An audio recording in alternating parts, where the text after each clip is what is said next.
welcome to the postseason interview with the coach of the Iowa Incineroar, Landon, aka Infernomen. How are we doing today, my friend? How is everything going for you? Doing pretty good. Kind of been relaxing a little bit today. Playing some Fortnite with the boy. Hey Cam, What? how you doing today? Fine. He's doing fine. He's depressed because I'm moving out next week. Aww, best friends. Alright, so let's get right into it with your team, with the questions surrounding your team. So this season, you were obviously new to the EBL. You didn't participate last season, but you got a good idea of what it was going to be, you know, doing the weekly roundups and such. So with this season done and wrapped up, was the EBL more or less what you expected it to be? I think it was more than I expected it to be because, you know, I was excited to be a coach after being a weekly roundup host last season. Because, of course, being the roundup host was my first taste at, like, seeing VGC, which I wasn't, like, interested in at all before. But, you know, when Josh and I did our series together and he was talking about being a part of it, I just, you know, wanted to dabble into it. And I was lucky enough that Matt allowed me to be the other weekly roundup host. That's what it's called. So I could, you know, get a taste of that. And while I don't think I did as good as I could have season one, you know, doing the roundups and stuff like that. Of course, I was funny, but I don't think I was like paying close attention enough. But actually being to throw myself in there and do my own matches, it was definitely more than I was expecting. So, in a good way, of course. Yeah. So did some things maybe surprise you throughout the season? Maybe when it came to like preparations or when you actually got into battles, was there anything that surprised you? I think the most surprising part for me is like how fun it is to battle, because I thought, you know, having intense battle was just going to be so nerve-wracking that you couldn't have fun with it. But like, except for when I was like losing so terribly to people like Derek, and literally the only person I lost terribly to was Derek. I was having fun with it. I mean, I lost all of my matches but the first two, but like I still had fun with every single one for the most part. And except for, you know, the playoffs match when I got like one kill and then all of a sudden, you know, Derek brought out his elements and I was screwed. So,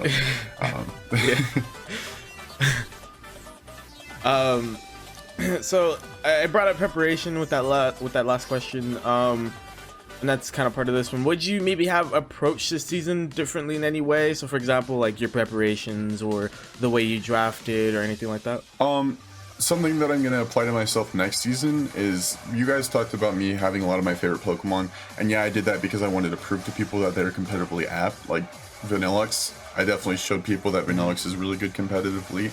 I really wanted to use Alolan Raichu because I wanted a fast electric type, and Alolan Raichu is my favorite electric type, so I wanted to have that. And Incineroar is really good competitively. It's my favorite Pokemon and my mascot, so of course I wanted that. Next season, I'm going to, instead of thinking about what I could have done differently this season, I'm just going to do it differently next season.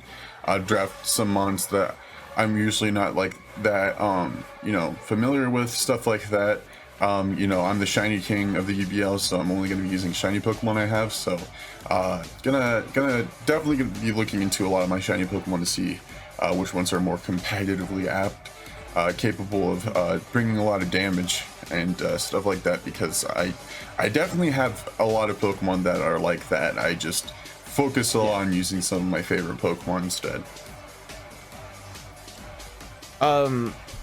So looking at your season as a whole, obviously you went into the playoffs with a 2-3 record, and then unfortunately you did bow out in round one. So kind of looking at your season as a whole, were you more or less satisfied with how it went?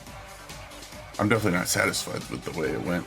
I would definitely like at least more wins than losses, and even that I probably wouldn't be satisfied.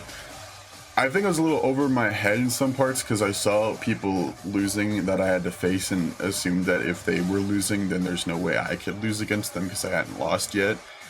Being 2-0 against Jack, I definitely felt pretty good, especially since I beat Matt, who literally got second place season one, literally in the first week after we had kind of playish trash talked each other for the entire week before a match.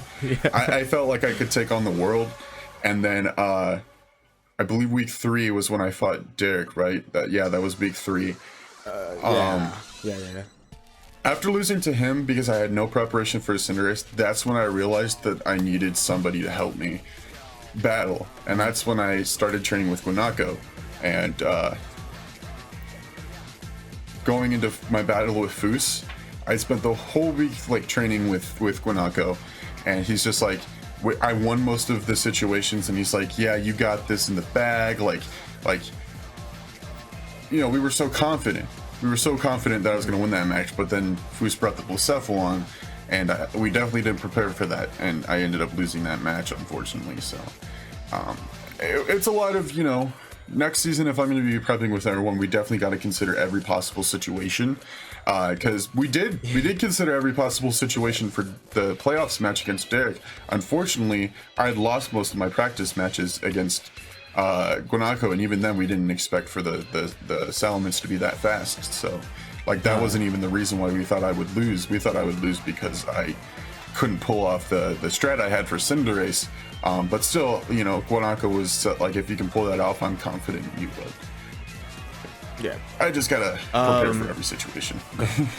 yeah, that was one of the things we had talked about, was just prepping for the little things. You're darn it's hard, Leafeon. you know, like, yeah, yeah, because our match, I definitely prepped for a lot of little things to make sure, like, Landers could outspeed almost everything on your team, and just, it's just the little things like that even if you don't expect it, you know, a quick test and showdown never hurts. In like a 1v1, you know. But I should have probably looked him up, and I say this for everyone. Obviously we talked about some of your goals in the preseason, so in the preseason interview. So do you feel that you lived up to the goals that you set for yourself before the season kicked off? I think one of my goals was to win matches. to not like go 0-5, because I know that we weren't supposed to take Matt's like prediction video seriously, because although he was serious, but his predictions, like, there's no way most of those were gonna happen. And he said that nobody was gonna go 0-5 this season. He said everybody was gonna get at least one win. But I was scared, because I was like, he thinks I'm gonna go 1-4. What if I don't even get that one? So that was my biggest goal, and obviously I reached that with winning the first 2 matches. But you know, other goals I had probably weren't met. I think, like, not battle wise at least, but like certain goals, like growing stronger friendships with the guys in the EBL. I don't, because when I was a weekly roundup host, I didn't involve myself in like talking to the other guys as much as I should have. But then I became a coach, and you know, I got involved with the other guys, like Max.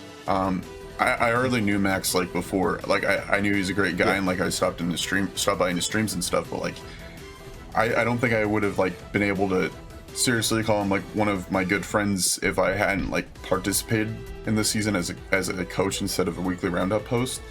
So like people like that, like Max.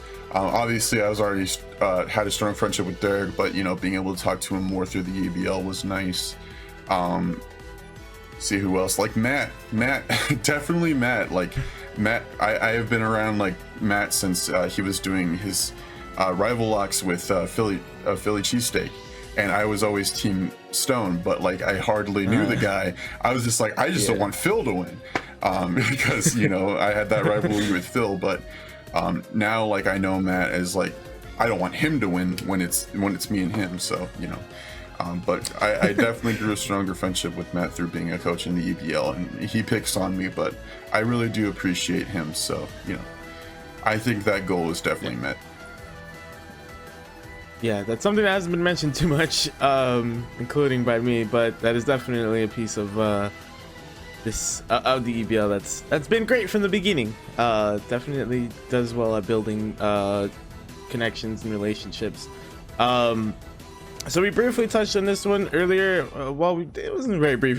We touched on this one earlier. So if you could have changed your team this season in any way, would you have? Yeah, I would have. Namely, I probably wouldn't have taken Hawlucha, because Hawlucha barely did anything. Like I literally used it in one situation where like Guanako suggested it, and even then I hardly even used it.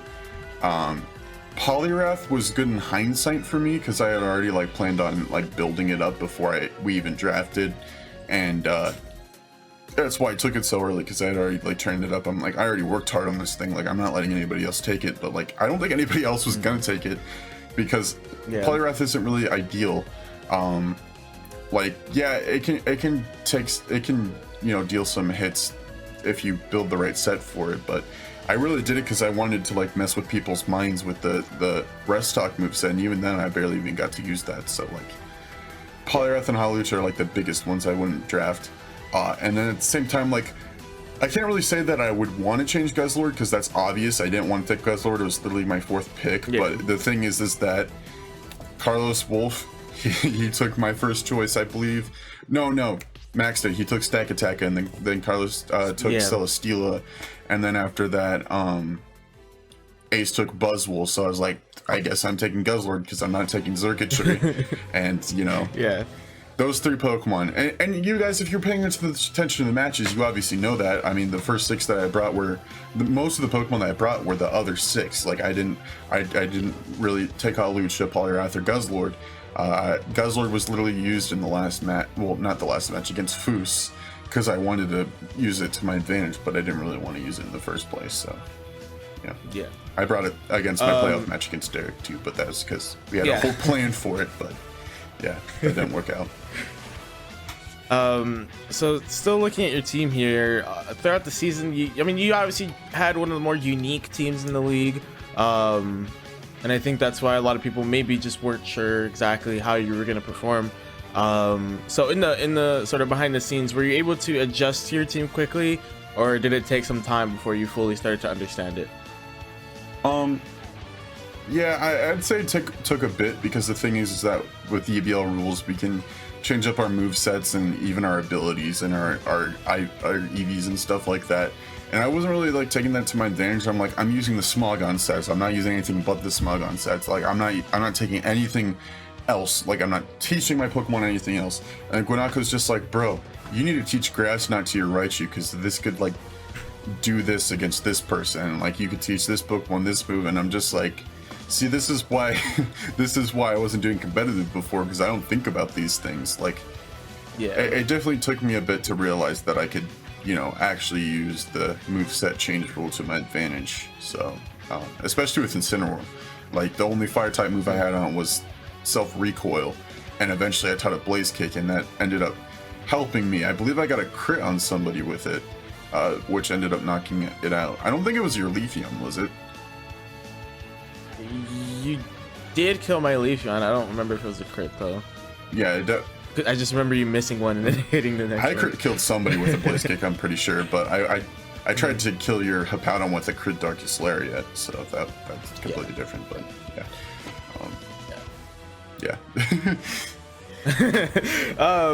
So were there any sort of challenges you struggled with throughout the season? Like one of the common answers you've been getting is like time constraints and things like that. And if so, were you able to sort them out? I think I had plenty of time to like work things out for this season, like figuring out my matches and stuff like that. Like my nights are usually free if I'm not streaming. Even if I'm streaming, Guanako always had time to practice with me afterwards. So, well, he usually did most of the time. He did. So like I always had time to like fit in stuff like that. Like my life is pretty busy, but like I can't say that my life is as busy as Max or Derek, because they've had to postpone matches because of how busy they are. So I definitely didn't have any time constraints. If I had any struggle this season, it was just trying to figure out what I can do against Cinderace. that's about it. Were there any issues that maybe you expected to run into, but they were never really a problem? Like, for example, type matchups, or maybe you felt you wouldn't have too much time for the EBL, but it obviously wasn't much of an issue. Yeah, I think time was the thing that I was worried about, because when we were first planning, I was about to move into the dorms, and I didn't know like with Bandcamp and anything if I would have time. And then Matt told us that it was a snake draft, and I was like, okay, well if that's how it is, like I definitely have time to do this. and you know, time ended up not really being a problem. Another thing is that like I thought like going into the matches, like I would have no idea what I was doing, and I would like end up losing all the time just because I didn't know how to battle. But then I got into the match with Matt, started with Scissor, and he had Absol. I was like, okay, well, I know that Absol's and Dynamax Adventures have fire type moves, so this is how this season's gonna go for me. But then he used Night Slash. He didn't even have a fire type move on it, and he got the crit on my Scissor, but it didn't die. I knocked it out, and then the match continued from there. I'm like, wow, maybe I do know how to battle. Was there anything maybe that you found easier than you expected, or something that just came easy to you? I probably would say like when to Dynamax. I know there was a match where like I Dynamaxed way too early, but like a lot of things that I noticed last season, you know, viewing from the sidelines for the weekly roundups, is that a lot of people would not know when to Dynamax, or like Dynamax at the wrong moment, or not Dynamax at all. Derek, but or Dynamax when your Pokemon's burned. Dynamax when your Pokemon's burned, Derek. But you know, I think I use that to my advantage, because like a lot of people hate on the gimmicks in Pokemon games that aren't megas, and like in my honest opinion, like just because I'm a newer Pokemon player that started playing the games when, you know, generation 5, 6 were like the newest generations, like I can use the gimmicks to my advantage more than some other people might. I mean, literally, if you watched my Pokemon Sun and Moon Extreme Randomizer versus with TimmyB, he didn't use Z moves at all, and I did. Although I lost against the water trial, and if we had discussed it before, he would have won because I lost. Even with that, like, me using Z moves gave me an advantage, because, well, the animations take forever, and he's probably going to be watching this video and he's going to make some comment about this, but like, using Z moves in certain situations would get you out of that kind of stuff, because there was literally a trial where I could have lost, but since I used a Z move, I held it out and won. So, you know, Z moves, if they were available in Sword and Shield, your boy would be using them all the time. But no, we just got Dynamax and Gigantamax, which is completely fine. I can use that too. Gigantamax is a mix between Mega and Z moves, so it still works, still applies. So last match of the season for you in the regular season was obviously against yours truly, and it was a fantastic match, battled all the way to the end, but you couldn't quite get over the finish line. Almost, though. It was just very, very close, very intense. So that match wraps up. What were your thoughts after your last game of the regular season and as you were heading into playoffs? I was thinking, I think I was just like reflecting over my whole time in the regular season, because like I was like, I lost most of my matches and I'm like barely making the playoffs, but then I'm just like, except for my match with Derek, every time I've lost like has been a very close match. Like for Foos, he was +2, but like I almost had him down, and literally all I had to do was defeat your Hippowdon. So you know, I wouldn't say, like, I'm definitely not a bad battler when it comes to competitive as what I've seen from myself. It's just that I need to figure out how to make it so it's not like so close that I lost, like work on my skills in that sort of sense. So that's what I was thinking afterwards. And then from there, when I found out that first place battles 4th place and that second place battles 3rd place, I'm like, I have to battle Derek again. There's no way I'm getting past the playoff. There's no way I'm getting to the semis. Like, when Guanako and I we're practicing, it's just like, if you can do this, like, I think that if you take on Josh again, like, you can learn from your past mistakes, prepare for the Leafeon, make your way to the finals. But like, I just got absolutely smashed by Derek, so that didn't even happen. But that's really what I was thinking after our match. How did you? I'm gonna kind of go back on a little bit because it was a very enjoyable match. So how did you? So obviously we knew going into our match before that Jack lost, which meant we were both safe, and we were both just playing for 3rd place at that point. For me personally, I was just like, I either have to face Foos or Derek, which I lost, or I almost lost to one and I lost to the other one. I just was not particular about who I was gonna face? Did you have any like preferred matchup heading into the playoffs? I think that like literally anybody but Derek, not because, you know, he's strong and like I was afraid of battling him again, but because like I lost to both you and Foos, and I wanted to like be able to get another shot at preparing for what brought me down originally, like your Leafeon. I was like, I gotta prepare for that Leafeon, and like I really want another shot to prove myself, because like literally even like after we had just finished recording our match, I'm just like, I mean, this happened a lot throughout the season, but I'm just like, can we get a redo? I want to show you that I can actually pull this off. But you know, at the same time, that's stupid, because obviously the winner wouldn't be like, oh yeah, sure, if you win this one, I'll just give you the win. Not that, you know, me winning in the first place. Nobody in their right mind would do that. So, you know, but I mean, just I just wish I could have rematched you guys, because like for Derek, he was the only person where it's just like, I lost to this guy, but there's no way in heck that I could think that I could pull it off somehow without having different Pokemon on my team, which we can't do. So like, you and Foos were the two people where I just like, I lost to them and I want to fight them again because I feel like I can win this time. Derek, it was just like 5% chance I win this and face Guanako in the finals. So obviously you did get matched up with Derek, and we've touched on it here and there in the interview. Salamence caught you completely off guard, and Moxie took over that match and broke it wide open, and unfortunately you were never really able to get back into it from that point on. So you bow out after round 1 of the playoffs. You unfortunately, you know, couldn't get past that point, because I mean, Derek's team was exactly a great matchup for a lot of other teams, and unfortunately yours was included in there. So what were your immediate thoughts after that final match of your season 2? Immediately I was just like, I gotta do better next season. And you know, I was thinking I need to draft Pokemon that are good counters for Cinderace, but not like revolve my team around it. Because like there's, as long as we're doing VGC and Sword and Shield, there's no way that the Cinderace isn't getting drafted. And although the person that had the Cinderace lost this season, Guanako won, and he had Cinderace season 1, and he's already said that he's going to draft it. He wouldn't have picked first pick if he wasn't going to draft it.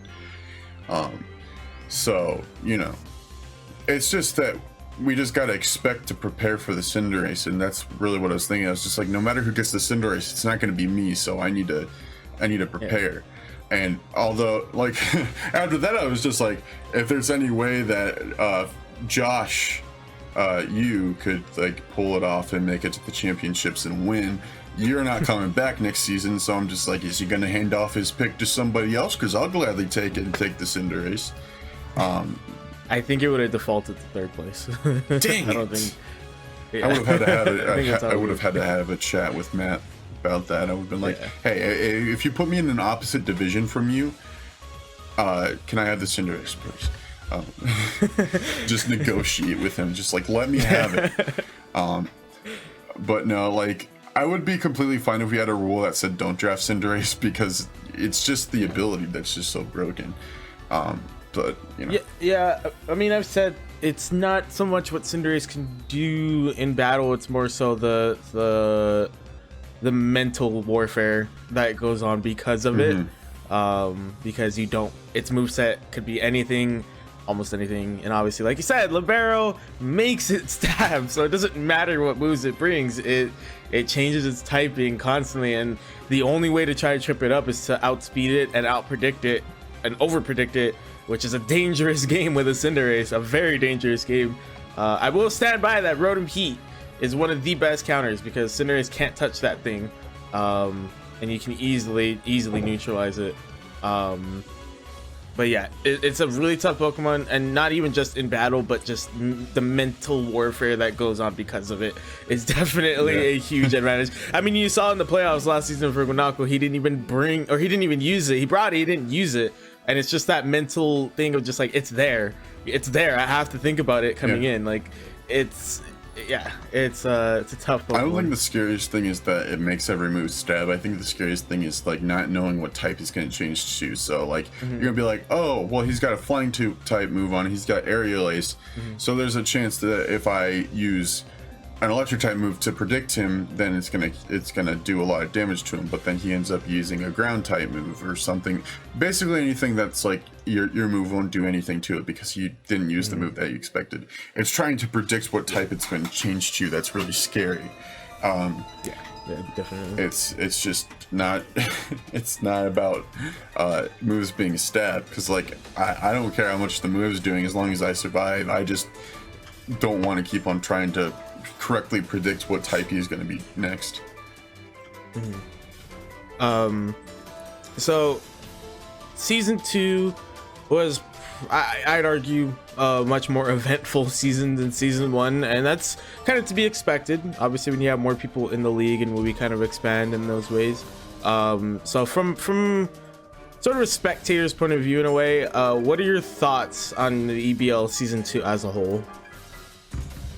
I think that it was much better than season 1, in my opinion.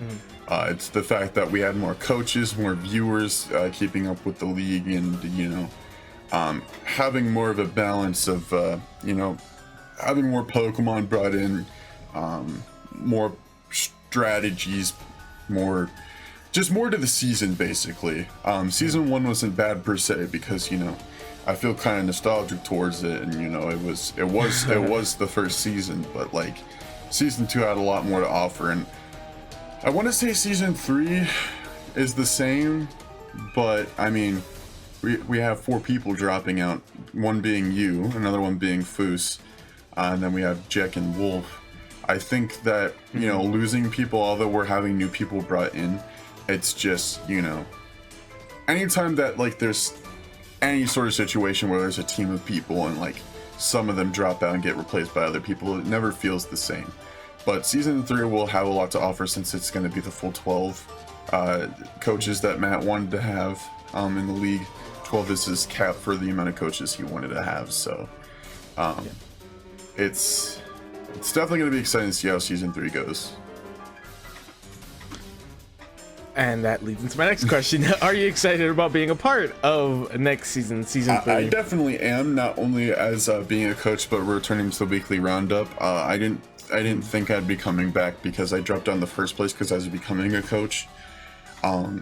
But I kind of miss it, and being able to do it, and I feel like I could do it a lot better this time. I'm a little sad about not being the main roundup host because like I'm editing the videos and posting them to the EBL channel, but Timmy wanted to stay and be the main host, so I'm just going to be the co-host again. But I mean, there's nothing wrong with that. I mean, I would like to start off talking about the matches every time, but I mean, I can't do that right now. Don't you go to dinner without me. We're almost done, aren't we? Yeah, he's going to the bathroom. He's going to the bathroom. But yeah, I'm excited to be a part of the roundup. Matt recently asked me to do the introduction video that you did last season too, where I talk about everybody's team. So definitely excited to do some video work too. Nice. So I mentioned it obviously right now. Final question here regarding your team. If you could rate this season out of 10, what would you give yourself? Myself? Not just like the whole season with everybody? No, your team, your performance. How would you rate your season out of 10? I'd give myself a 7 out of 10 because I didn't bring my full potential, and my matches were close if I lost. Even if I did win, well, at least my match with Matt was pretty close. If time hadn't ran out with Jek, I probably could have taken out his last 2 months and beat him 6-2. But we'll never know because of the timer. But I think I could definitely give myself giving myself another shot next season and trying better. Excuse me. Sorry, I had to sneeze. Anyway, you're good. Giving myself, thank you. Giving myself a better shot next year. Well, it is next year. The season's starting next year, but I mean next season. Yeah. Putting my mind into it, working harder, and definitely practicing with Guanako and or other people from the get-go. that's what I want to do differently next season. So